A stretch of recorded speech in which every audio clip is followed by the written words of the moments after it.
And Newcastle picked up a win on the road in their last game, beating Fulham by 1-0. This does mean that the Magpies are now unbeaten in their last three Premiership games and are in a really strong position to fight for those top six places. The away side Spurs, they beat Forest by 3-1 in their last game.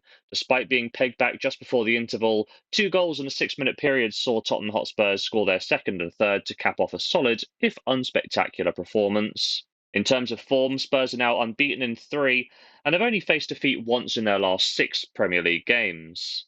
Head to head, well, there's been a real mix. Newcastle have won two of the last three, but looking back a little bit further, over the last seven matches, Spurs have won four of them, Newcastle have won two of them, and the other two have finished as draws. In terms of predicting a result, it's anyone's guess, really. And for that reason, I'm looking at goals.